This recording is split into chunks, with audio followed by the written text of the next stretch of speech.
다음에 7번도 아주 중요해요. 아주 중요해요. 아주 중요한데 나왔어요. 3년 전에. 그러니까 지금 최근에 중요한 것들이 많이 나왔습니다. 그러니까 뭐 한번 이건 나올 거야라고 하는 것들이 안 나왔으면 여러분한테 이건 반드시 나옵니다 할 건데 이미 반드시 나올 겁니다. 이것들이 상당히 많이 나왔어요. 현재 최근에. 그래서 최근 아주 중요하지만 나왔기 때문에 이것도 어떤 의미인지만 설명드려 넘어갈게요. 근데 나왔지만은 우리 사회 화두입니다. 이게 화두이기 때문에 한번 어떤 내용을 설명드리고 나중에 시간 나실 때 보세요. 상당히 중요한 문제거든요. 우리 사회 가장 중요한 문제 중에 하나가 간접고용 문제입니다. 원하청 문제. 이게 중요한 문제라서. 자, 이게 이제 원청이 있습니다. 그리고 여기가 하청회사가 있는 거죠. 원청회사, 여기가 하청회사. 예를 들어 여기가 뭐 현대차, 여기가 현대차 협력업체 이런 구조예요. 그런 경우에 이제 논쟁의 가장 중요한 핵심이 뭔가 하면은 하청회사의 근로자가 있는 거예요. 이게.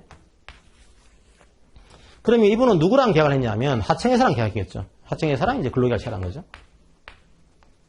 그럼 누구의 근로자인가 하면 원청회사와 하청회사는 도급계약을 체결했을 거고, 그러니까 내가 당신한테 물건을 완성해 줄 테니까 당신은 돈 줘라. 그러면 돈 주면 내가 우리 근로자한테 임금 지급하겠다. 뭐 이런 식의 뭐 이제 도급계약을 체결한 거죠. 그러니까 원청회사는 하청회사의 근로자하고 근로계약을 체결한 적이 없어요. 이제 원래는 하청회사랑 근로자랑 근로계약을 체결한 겁니다.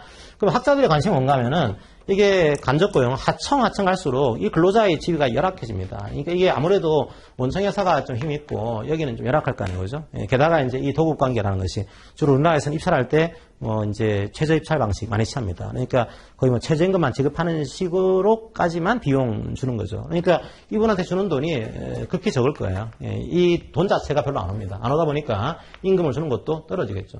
그래서 이분들을 좀 보호해야 되는 거 아니냐. 너무 이제 하청, 재하청, 특히나 재하청까지, 제재하청까지 가게 되면 너무 열악한 겁니다. 그럼 이분들의 노동법에 관심이 뭔가 하면은 이분들의 사용자가 여기인데, 자, 지금 뭘 보는가 하면 이제 저희들이 이걸 본 거예요. 그 다음 봐야 될 게 사용자의 문제입니다. 사용자의 문제. 자, 사용자의 첫 번째 문제가 이거 설명드린 다음에 말씀드릴게요. 요게 있긴 한데 요건 일단 나중에 보고. 자, 외부적 확장.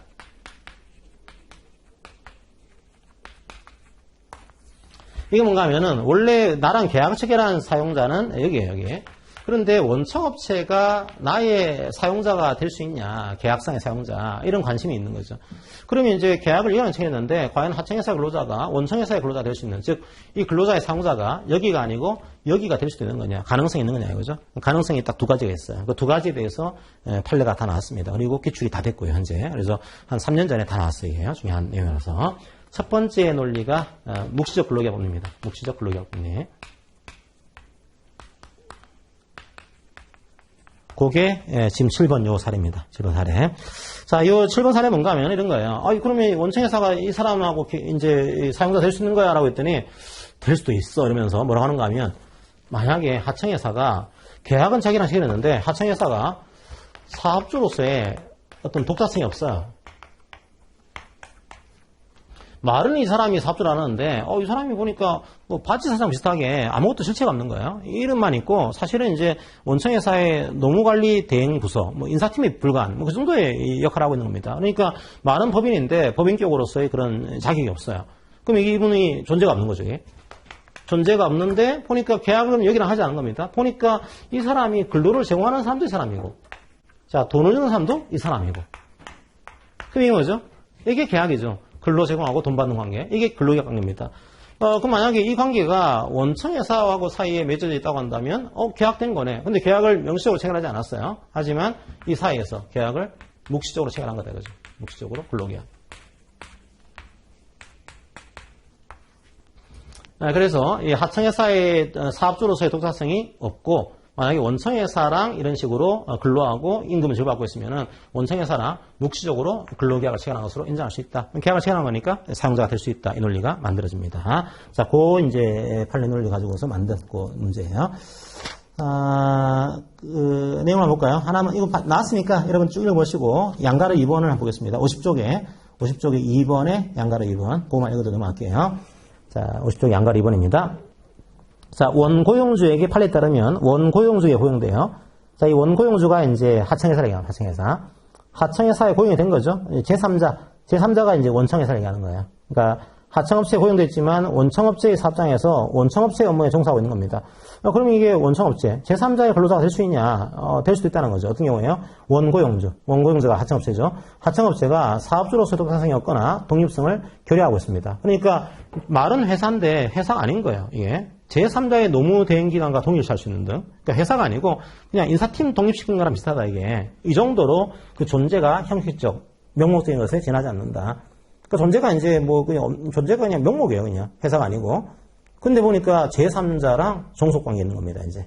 예, 그래서 원청회사랑 종속관계가 있어가지고 임금을 지급하는 것도 원청회사, 근로제공하는 것도 원청회사. 그러면은 이 당의 피고인 근로자가 되겠죠. 제3자 원청회사와 근로자 사이에 묵시적인 근로관계가 성립되어 있다. 이렇게 평가할 수 있으면은 원청회사가 사용자가 되는 것도 가능합니다. 자, 아주 중요한 논리였죠. 그래서 이 논리를 가지고 문제를 했어요. 근데 문제는 뭘까요? 이 논리가 활용이 지극히 안 돼요. 사실은요. 판례가 있긴 하지만 이 판례 법리를 활용하는 것은 손가락이 꼽을 정도입니다. 거의 안 됩니다. 왜냐하면 이 법리를 활용하려면 1차적인 전제가 얘가 부정돼야 돼요. 하청회사가. 만들어진 회사를 부정해야 됩니다. 그러니까 자본주의 국가에서 아무리 이제 좀 문제가 있다고 하더라도 만들어진 법인격을 부정한다. 이거 상당히 문제가 생기거든요. 그래서 이게 하청회사의 법인격이 사실상은 부정돼야 되는 그런 구조니까 이걸 판례가 인정하는 것은 매우 드뭅니다. 아주 드물게 진짜. 판례가 거의 안 나오지만 뭐 이론적으로는 의미가 있지만 실무적으로는 상당히 엄격하다. 이렇게 이해를 하시면 되겠습니다.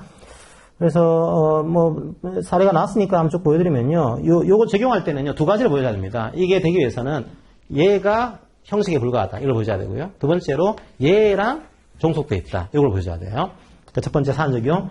개인 사업주 B가 사업주로서의 실체성이 결여됐는지. 그러니까 일단은 B가 사업주가 안 돼야 돼요. 이게요. 사업주가 돼 있으면 이거는 묵시적 근로계약이 안 됩니다. 이게 그걸 쭉 봤어요. 이제 뭐 이제 쭉 그 사업주로서 실체가 없는 사실관계들을 쭉 나열하고 뭐 사업주로서 독자성이 없다 이렇게 보여주고 있고요. 그 다음에 과연 그러면 갑이 A공사 그러니까 원청회사랑 이제 종속관계 있는 것인지 판단해 보자. 첫 번째로 원청회사가 돈 주고 있는 거냐? 양가로 1번 그렇다. 양가로 2번 그러면 근로제공하는 상대방도 원청회사인 거냐? 뭐 그렇다라고 해서 이거는 묵시적 근로계약이 만들어지면은 이제 사업주가 원청회사가 될 수도 있다 이런 내용을 만들어내게 됩니다. 자, 그래서 이제 요게 중요한 판례 법리라서 나온 게 있고요. 두 번째로, 요거는 다른 문제인데, 요것도 나왔어요, 요것도. 요거 뭔가 하면은, 만약에 그러면 이 케이스는 하청회사가 독자성이 있다라고 한다면은 이 법리를 만들어낼 수가 없습니다. 이 법리는 하청회사의 독자성이 부정이 돼야 돼요. 부정이 돼야 되는데, 있다. 실제로 법인격이 있다. 이런 경우는요. 묵시적 근로계약 법리를 활용할 수 없습니다. 근로계약은 하청회사랑 체결한 거죠, 이게. 자, 그런데 딱 한 가지가 있어요. 뭔가 하면은, 불법 확인의 법리. 자, 이것도 중요한 구조였습니다. 근데 이것도 나왔어요, 이미. 그래서 이거 뭔가 하면은 좀 치우고 가겠습니다. 여러분들이 파견은 나중에 다시 보게 될 건데, 파견은 이제 이런 구조죠. 여기가 파견 근로자가 있고, 파견 근로자랑 근로계약을 체결한 업주가 파견 업체예요. 파견 사업주라고 그러죠. 파견 사업주랑 파견 근로자가 근로계약을 체결합니다. 고용을 한 거죠. 자, 그리고 이제 파견 사업주랑 여기 사용 사업주가 파견 계약을 체결해요. 근로자 파견 계약을 체결합니다. 당신의 근로자를 우리 회사로 좀 파견 보내주세요 하는 거죠. 파견 근로자랑 이 사용 사업주랑 어떻게 하는가 하면 파견 근로자를 이 사람이 사용을 해요. 다른 말로 지휘 감독합니다. 그러니까 파견을 다른 말로 하게 되면은 이제 고용과 사용이 이제 분산된 겁니다. 이제 원래는 고용한 사람이 지휘 감독하는 건데 파견은 뭔가 하면은 고용한 사람과 사용한 사람이 나눠져 있는 거죠. 이게 파견이에요. 그래서 만약에 이 파견을 하는데 이게 불법 파견이 되게 되면 예를 들면 허가 안 받고 파견했다. 예를 들면 적법인 파견이지만 2년을 초과했다 그러면은 이 사람이 사용 사업주가 이 파견 근로자를 고용도 해야 됩니다. 불법을 했을 경우에는 자, 이 사용사업주가 파견근로자를 고용해야 돼요. 그러면 파견근로자가 사용사업주 근로자 될 수 있습니다. 이게 그러니까 이거는 이제 이게 왜 그런가 하면 여기가 원청이 되고요. 여기가 하청이 되는 구조예요.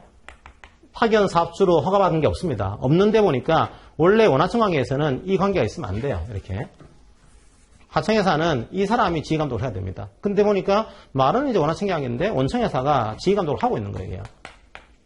그럼 이게 뭔가 하면 이게 파견이거든요. 파견은 고용과 사용이 분리된 겁니다. 원래 원하청 관계는 그게 있으면 안 됩니다. 안 되는데 이렇게 하게 되면 사용은 이 사람이, 고용은 이 사람이, 사용은 이 사람이 하게 됩니다. 그러면 이게 불법 파견이거든요. 이 원청업체가 파견 허가를 받은 적이 없어요. 그러면 이 사람이 이 사람을 고용을 해야 됩니다. 그런 경우에는 근로자가 될 수도 있는 거죠. 사용자가 될 수도 있는 거죠. 자, 그것도 이미 한번 나왔기 때문에 어떤 거지만 이해하시고 이제 넘어가시면 되겠습니다. 자, 그 다음에 이제 여러분들이 이제 뭐가 또 하나 남아 있는가 하면 이게 사례가 나중에 나오는데요. 요건 아직 안 봤어요. 이거는요. 내부적 확장. 요건 나중에 볼 건데 그냥 간략하게 말씀드리겠습니다. 자, 우리가 사용자라고 할 때는 우리가 우리 법에서 뭐라고 하는가 하면 사용자의 개념을 세 가지로 활용하고 있습니다. 사용자를 어떻게 하는가 하면 사업주라는 표현을 쓰기도 하고요. 사업주 혹은 사업 경영 담당자 이런 식으로 쓰고 그 다음에 근로자에 관한 사항에 대해서 사업주를 위해서 행위하는 자 이런 표현 씁니다. 사업주를 위해서 행위하는 자.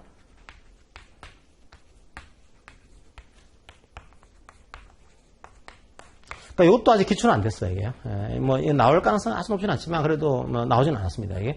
그러니까 사용자라고 했을 때, 원래 계약을 체결한 사용자는 사업주거든요. 법인 사업주입니다. 그러니까, 이 법인이랑 계약 체결한 것이지, 뭐, 대표회사랑 체결한 게 아니란 말이에요.